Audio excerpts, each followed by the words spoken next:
Then we move to John Sanders is our next name on that list. And John Sanders, I tend to like the guy. He seems a little shy in debates. I mean, I watched his debate between himself and James White. And James White is a speaker. He's very charismatic in how he handles himself, whereas John Sanders is more of a thinker. John Sanders is more, I would say, honest and genuine. So when he's talking to James White, he'll say, it could be this, but I think it is probably this. Whereas White comes off more confident, and that confidence wins debates, which is sad. That the arguments are not what's at the forefront. But John Sanders, it seems to me that he kind of mixed some of this philosophy in with his open theism. Oh, God has to be XYZ attribute. God has to be omniscient or omnipresent or all these other attributes, and he affirms those, and then he affirms the biblical texts afterwards. Yeah, he affirms, omniscience with caveats, for example. But I just want to say, I watched that same debate, and I think what really struck me the most as well was his humility. James White, like you said, he's a loud, boisterous kind of guy, and to me that kind of rubs me as arrogant, and I could be wrong, but that's sort of how I picked that up. And there were multiple times when James White was, trying, it looked like, to take John to task, and John was just, kind of very quiet and humble, and he said, I don't know, a couple times, which in a debate might look like a faux pas, but I think that that goes a long way to establish credibility, with some people, myself included. If they ask you something and you don't know the answer and you just say, I don't know, I will respect you a lot more than if you're trying to just hold on to your position at all costs. You know what I mean? Yeah, and from what I remember, those times where he answered, he doesn't know, that's where James White would pull out a contradiction between a biblical story and John Sanders' systematic theology. Those were the gotcha points. Right. And so John Sanders didn't necessarily want to affirm the text in a consistent manner with his other beliefs because that would have undermined his systematic theology.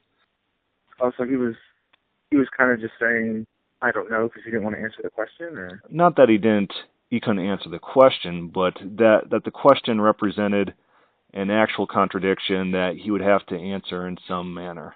I'd have to go look at the actual debate again and pull out those little instances, but that's what I remember from when I watched the debate. So he was exposing some inconsistencies, and John Sanders just really didn't know, huh?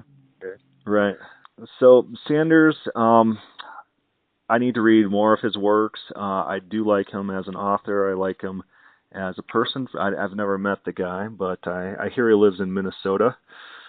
Oh, does he? I believe so. He was teaching at a Minnesota college for some time. Yeah, I just think he does let some of his systematic theology in, which shifts him. It's not necessarily a bad thing to let systematic theology in or systematic theology to dictate a text, but it does shift you more towards the Dignum Deo rather than the biblical critical side. Right. All right. So the next name on the list, I guess you know who this is, W. Scott Taylor. Yeah. We can skip over this one if you want. I'm just kidding. Let's skip over. Well, he's on the list because he objected that he wasn't on the list. And so I was like, if you want to be on the list, that's okay. But I hope he starts putting out work, like solid work, maybe a book, maybe more blog posts on the issue. I think that'd be good, man. I talked to him a little bit in Messenger and things like that. And for about a year and a half now, I've sort of been developing a relationship with him. I really love that dude. He can come off as abrasive a little bit at times on Facebook, but what strikes me about him is, he really has a heart for the things of God, and he stresses the Father heart of God in all of our conversations. He's a little bit older, and he's definitely got some wisdom. I would, like you, I would just echo that. Man, I would love to see him writing more, putting out a book maybe, or some blogs, or, some of his own stuff, for sure. I think that he probably has a lot to offer, and I think he probably knows that, so I don't know what's holding him back. So if you're listening to this, get it together, man. Yeah, get it together. Write a book. Give us something. We need something. Yeah. All right, so he falls under the tradition of open theism that seems to have descended from L.D. McCabe. He's in our historical influences. and Gordon Olson. So Gordon Olson, he seems to be a preacher who was prominent in, I think it's the 50s, 60s, 70s, something like that. Mhm. And he seems to have quite a following, and a lot of open theists that we discuss open theism with on the Facebook page, a lot of them seem to descend from Gordon Olson. I had never heard of Gordon Olson previously to maybe 3 or 4 years ago. I never heard the name. Is that a different Gordon Olson that writes for Papios, right? This is a dead Gordon Olson, one who died. Yeah, I'm not too familiar with him. Yeah, I would say that that's kind of like almost in the Adam Clarke, John Wesley Arminian tradition. You know, it seems like there was a move in some circles of Arminianism sort of towards what's termed divine nescience, which is nescience just means not knowing pretty much as opposed to prescience. Right. You know, and Adam Clarke is, I think, probably the catalyst, if not the standout figure in the divine nescience Arminian tradition. You know, he was a Methodist. I think he lived a little bit after John Wesley, if I'm correct. And I think that those sort of that Arminian tradition sort of carried over into open theism. So sort of like a river or a stream flowing into a bigger body of open theism. So it looks like Adam Clarke lived at, or was probably prominent in the beginning of the 1800s, and that's about the same time that McCabe also was writing. And McCabe's got a couple books out, and we link to them for free under the resources page of God is Open. And those books seem to be pretty solid books. Yeah. I know, I think Tom Torbins, I believe is how you pronounce his last name. I think he talks about McCabe a lot, and I know that W does as well. So. Yeah, McCabe does have good books, and it seems that McCabe was a major influence on Gordon Olson. And Gordon Olson spawned a generation of open theism coming out of the Midwest. I think he was a preacher in the Ohio-type region. And so from him descended the W. Scott Taylors of the world, the Jesse Morells of the world, and just a large segment of open theism. H. Roy Elseth might have also came from that branch. I'm not quite sure on that. So Jesse Morell's our next name on the list. Do you have any familiarity with him? Yes, some. I think that his work on the early church and free will is excellent. You know, his open view of the future, I believe, is more in line with Boyd's, where it's a bivalent omniscience, if I'm not mistaken. But he seems like a pretty solid dude as well. You know, I don't agree with all of his doctrine or everything he says, you know, but as far as just his open theology, I think he's definitely very solid there. Yeah, I've spent a lot of time watching his street preaching videos. Jesse Morell is a full-time street preacher, and he's funded by donations. And what he does is he goes to these college campuses around the United States, and he films himself debating with college students. And it's usually pretty funny because usually he's the clear winner in all of these debates. And they get frustrated, and he uses humor, and he uses jokes, and he riles them up. And it's an entertaining experience, and that's how he draws his crowds. But he is an open theist, and so when people come at him with these Calvinistic arguments, you know, fatalism and various contradictions between these different, what we'd say, classical attributes of God, he actually has the open theist answers, which confuses them because they've never heard this stuff before. Yeah, I think that's it's really powerful, you know. Just evangelism-wise, the open view has so much to offer, you know, for all the serious questions that people ask, you know, like, why is there evil? Why am I responsible? You know, is everything just fated? Because you have, you know, Reformed theology is gaining in steam and has been for a long time, you know, and that's I would say that the body of most Christianity, at least in the United States, is Reformed theology, you know, and the open view is in direct contrast to that.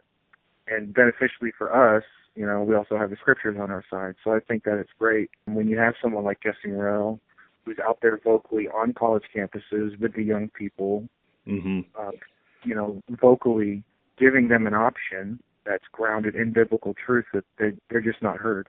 You know, you don't hear open theology is not really espoused on the podiums today. You know, and I will say with him also, whenever anybody asks me about open theism, I direct them to his YouTube video entitled "Why I'm an Open Theist." I think it's like an hour and 20 minutes. It's very concise, very to the point. Mm-hmm. It's a very good source if you want to know what open theism is. Right. In a pretty short amount of time. It's and everything, and that's great. But if you just want like a general, quick little, accurate and relatively dense overview, I think that's probably the place to start. Right. And that video, along with certain teachings of his, is why he's not the far right on that biblical, textual, critical spectrum. Because in those videos and in his street preaching, he'll often allude to these overarching attributes or philosophical ideas about God. In one video I was watching of him street preaching, someone tried to argue with him about omniscience. And instead of disclaiming that word as not a biblical word, not in the Bible, not necessarily an attribute, especially in the classical sense, he tries to redefine the attribute that God knows, all things knowable, and, something like that. And when people are dealing with that, they're dealing more with a dignum Deo theology rather than necessarily a biblical theology. A biblical way to address that would probably be to pull out some various texts and say, here's the biblical idea of God's knowledge. There's different ways to take these verses, and one such way is this omniscience that's redefined. That would be more of a biblical critical method rather than saying this is a new definition of omniscience and this fits what I'm trying to tell you. Yeah, I was caught up for a while trying to redefine that word, as I do with trying to stress the actual definition of the word sovereignty, which some people just cannot seem to comprehend. But I've sort of abandoned that approach. I think Jesse does a good job in that video. He says, it's more accurate not to say that God knows everything, but to say that God knows everything as it is. So, when I talk to people at work and things like that, if they ask me that sort of question, I will go a little philosophical on them. But that's because most people don't have any biblical background, and I don't have a Bible with me at work. Right. So, it could be beneficial. I think it's important maybe to say that being to the left is not necessarily a bad thing. Yeah, definitely not. It's not necessarily a great thing either. We can all take from one area, for use for a time or something like that. Everything has its purpose and its benefits. So it's beneficial to be more well-rounded in probably all the arguments, or than to specialize in maybe just one. That's just kind of my approach. But yep, you definitely will reach more people adding a little right. bit of philosophical argumentation, because people, if you're talking to them straight textual criticism, they're going to feel like they're in necessarily a classroom, and they're just going to turn off to the technicalities of it all. Yeah, you have, most Christians don't want to get into textual criticism, at least to the point of asking themselves, the serious questions. So I think, like you said, it's important to, maybe at times, sort of defer to a more philosophical approach, but always with the intent of bringing them back to the text, So I think that's definitely probably the way to go. The next name we have on the list is H. Roy Elseth. Elseth was revolutionary to me as a kid when I was, probably less than 12 years old or something like that. I read his book, Did God Know? And that book actually spurred a lot of thoughts in my mind, a lot of how I understood the Bible, and it was revolutionary, and it gave me a very solid foundation in open theism, which I've never read a book quite like that before. So you had said that you have not read that book yet? No, I haven't. So I've never heard of it either, actually, until right now. But I'll add it to the list for sure. Yeah, it's a great book. It's out of print, which is sad. But when I had a discussion with Jesse Morrell, he was working on getting it back into print, which would actually be pretty amazing if he could do that. So the next name we got on the list is Michael Saya, and I love Michael Saya. He's got so many good works out there. Why Do the Innocent Suffer? Does God Know the Future? And he's just an excellent author, and he's a great guy. And you'll see him from time to time talk on the God is Open Facebook page in response to various threads. And it's just great to have him there and participating in our, group. Yeah, he's definitely on the ball.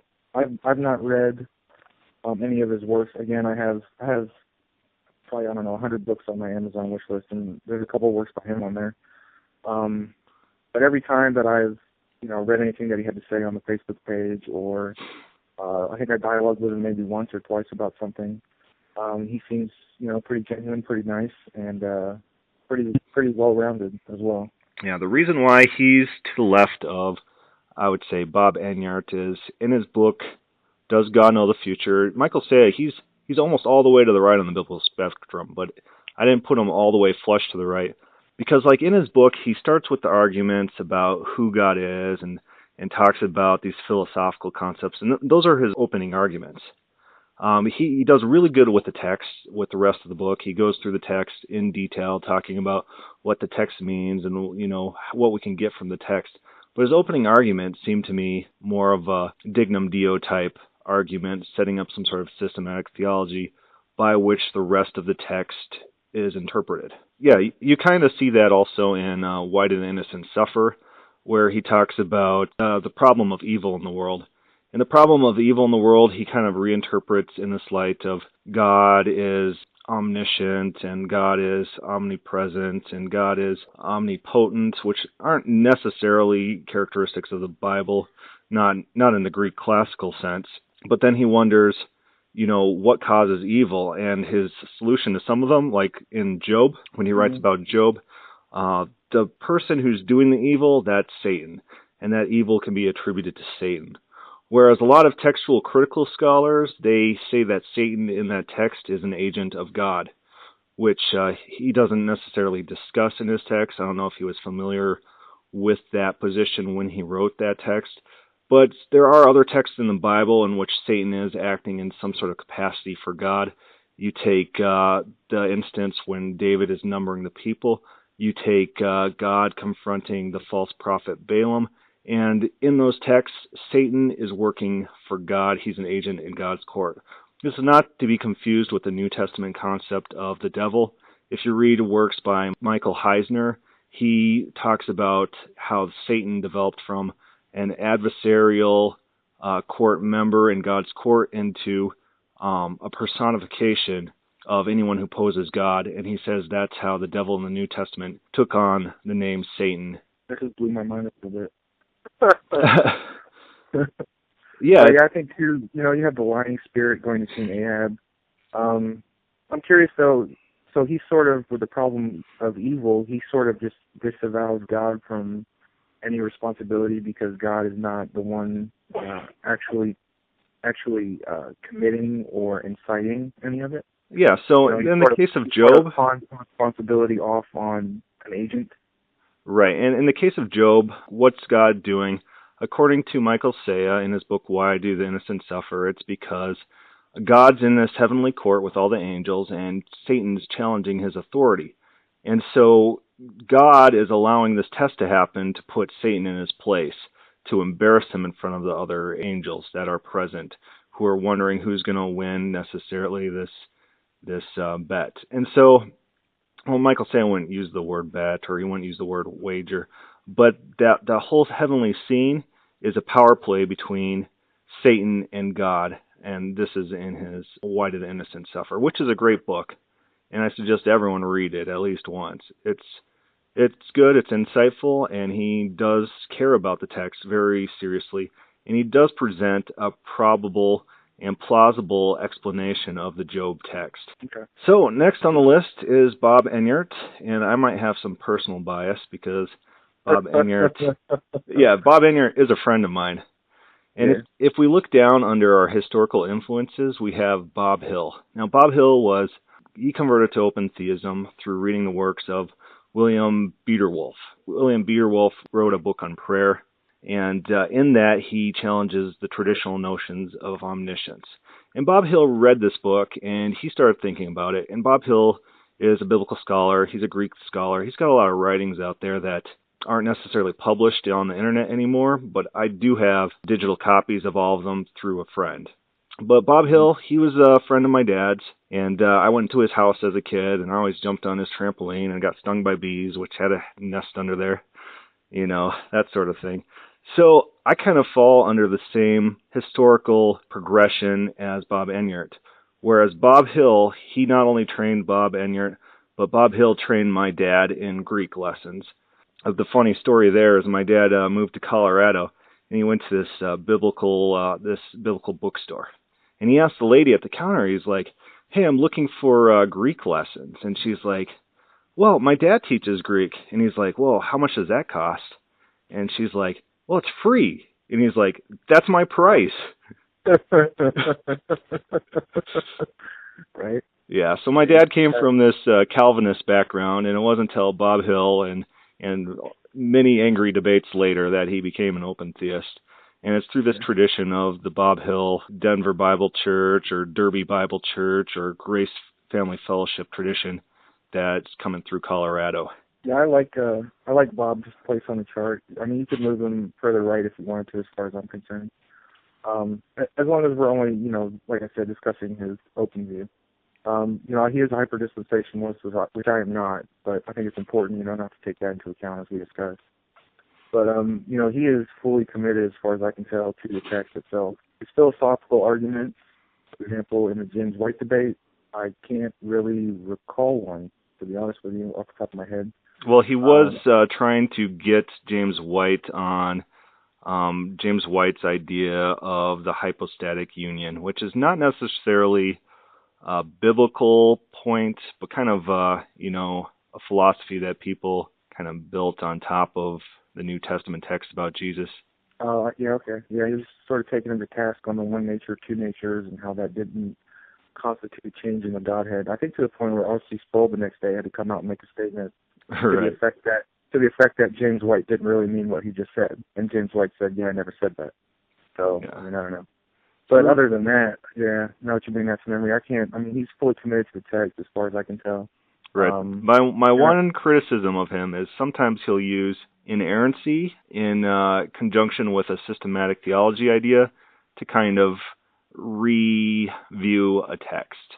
So if you come to a text and you say, "This is true," it's not true because look at the text and this is more probable explanation. Sometimes it's based on this overriding hermeneutic. And if you read his debate there's a D. James Kennedy, a theologian, he introduces Jonah hermeneutic, and where all the texts of God are to be read in light of that specific hermeneutic. Which is, of course, with all these people we're talking about, that's not necessarily invalid, but it does move you more towards the dignum Deo rather than the textual critical. Right. So the last name on the list is myself. I get to put myself. Yeah. Can I roast you here a little bit? Yeah, you can roast me any way you want. I put myself there because I blog for Open Theism. Now I do podcasts for Open Theism. I run a group for Open Theism. I have a lot of high-ranking Open Theism articles on my other blog, Reality is Not Optional, and those rank fairly high. I don't put those articles on the God is Open website because not all of them's kosher open theist, average open theist beliefs. So people, if I just put all my own stuff here, people would get this warped view of what open theism is. So myself, is that an inaccurate portrayal? No, especially not in relation to the other people on the list. If I try to remove myself from, any personal bias, maybe, because, I really love Greg Boyd a lot as a teacher and everything. So I would want to try to push him more to the right, I think. But as far as, you being related to all those other people, I would say you and Enyart are probably close to the same as far as your commitment to the text itself and not necessarily drawing from philosophical arguments and definitely not drawing from a dignum Deo philosophy. Because, you deny omniscience even, don't you, correct? Right. You get texts like Genesis 18 where God, this is Yahweh talking, he has to go and see what's happening in Sodom. And so in that text, it doesn't look like he necessarily had present or past knowledge. And a good way to reconcile this with other texts, if people point to a different proof text somewhere else in the Bible and says, it says here that God knows everything. You say, well, either that could be, just a generality, just how people talk. People talk in hyperbole all the time. Oh, this guy's good, or this guy knows everything. And usually it's just, he knows really a lot. Right. So that's one way to do it. Another way to say, what happens if God didn't know everything, but then God decided he wanted to know everything? could he do that if he wanted? That's another way to deal with it. People try to discount change, and they do that because of Dignum Deo theology. They think that God has these specific attributes, and those attributes are inherent in his nature. And that's the definition of Dignum Deo theology. Whereas in textual criticism, you have to kind of look to see what attributes are there, and then afterwards, and only afterwards, decide if you could make the text agree in some fashion or fit those texts together. Yeah, and generally speaking, when we're talking about Dignum Deo, we're talking about omniscience, omnipresence, immutability, passability, the classical, if you want, attributes that are affirmed by, all of Reformed theology, right. Most, if not all of Arminian theology. And those words are not found in the Bible, anywhere. Right, but in open theism as well, Dignum Deo theology applies to God is love, where people try to interpret God in light of love. And that actually is in the Bible. It says God is love. To the extent that that's a metaphysical statement versus a generality, a general attribute or general description, that's up for debate. And the text needs to be examined to figure out with what weight the text itself places on that attribute. I mean, it also says, our God is a consuming fire. Is he a literal fire? Is that some sort of metaphor for, so definitely, we have to let the text say what it's going to say. And that's done, I think, by placing everything in its proper context, its proper historical context. Understanding, is this a literal statement? Is this some sort of metaphor? Is this, analogy? What's the overarching idea that's trying to be expressed by the author? How does that work? So yeah, I try to take in the chapter of the book that I sent you, my draft book, I dedicated an entire chapter to reading comprehension, talking about what are metaphors, how are metaphors used, what's personification, to what extent we can expect anthropomorphism to be a valid and useful concept. And I try to talk about intellectual integrity and trying to look for variances and, determine probabilities of what the text actually says. Right. And that's a difficult thing to do, I think. We all have presuppositions before we get to the text. And one of those presuppositions, I would say for just about everybody, is that, God is omniscient. You don't even have to go to church to be taught that. You know what I mean? So I think that it's important at some point, we have to question what exactly are our presuppositions. And the Dignum Deo fallacy, God is a, therefore the text must be saying this, is probably the foundation for a lot of theology. I would say probably 90% of theology that's out there, if you're reading books, listening to people, whatever, it always starts with, God is A, therefore B. Right. And it's not, the text says God is A, therefore B. It is, God is A, therefore B. And even with pastoral concerns, why did my husband leave me? Well, God knows everything, so there must be a reason for that. Mm-hmm. So I think that Dignum Deo is not only, a systematic theology error to a degree, but it can also reach into pastoral concerns, just everyday conversation, evangelism, all that stuff. So I mean, it's important, I think, to understand what our presuppositions are and challenge them from time to time, because the more we challenge our presuppositions, the more that which is true is going to get strengthened, and if we allow it, that which is faulty is just going to fall away, and new truth and greater truth and more revelation can come in and take its place. I definitely agree. So we're probably running a little short on time, so we'll just kind of cut to just an overview of a couple issues that can map anywhere on the spectrum that, it doesn't really correlate with philosophical or biblical theology. As you said before, dispensationalism, I know that's contentious in many circles, and they could rate anywhere on this chart. Faith alone or works salvation. You got Jesse Morrell, who is big work salvation type of guy, perfection, that we could attain perfection in this life. And then you got the Bob Enyarts of the world, which are total faith alone. Works aren't required at all. And I would say they're both at the far biblical end of the spectrum. And Enyart espouses dispensationalism, and Morrell espouses something more of a covenant vibe. Post-trib, pre-trib, amillennialism, that sort of stuff, it doesn't factor anywhere. I'd say myself, I'm an amillennialist. Bob Enyart, he's a pre-trib rapture type of guy. And, it doesn't matter. It doesn't factor into open theism whatsoever. Is that your understanding?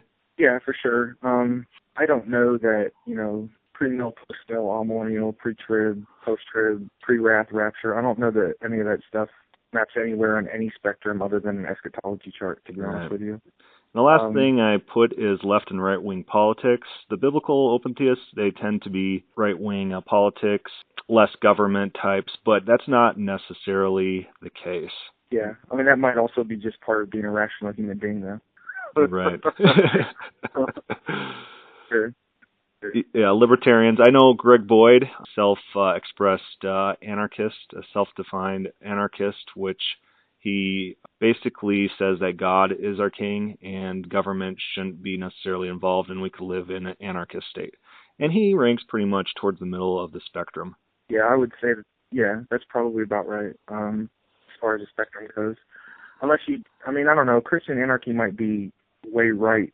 If you have socialism on the left, I think that the pretty much abolition of all government would be all the way to the right. But on a political spectrum, not on the philosophical, biblical. Right.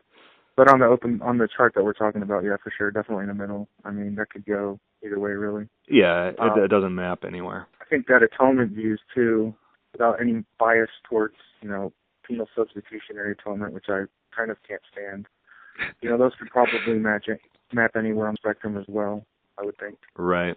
So thanks for talking to me today, and thanks for going through this spectrum with me. If you would like any names added to the chart, if you think anyone should be shifted, we could have further conversations about this. We could have conversations on the Facebook God is Open group. We could have conversations even on the What is Open Theism page. I know some people take the different names to task, and we'll try to put in philosophical, I'll explain that that's the Dignum Deo approach, and the biblical is the textual critical approach. And hopefully that could, avert some of the criticisms of terminology, because some people kind of get uptight when they're called not biblical, or some people get uptight if they're called philosophical, or if they're shift towards philosophical away from the biblical. And that's not our goal with this chart. Our goal is to just kind of build a spectrum between approaches to the Bible. Right. And I think it's good that, we were able to have this conversation and sort of lay out what the metrics were for, why everyone is where they are, for sure. It was a pleasure, absolutely. All right, thank you.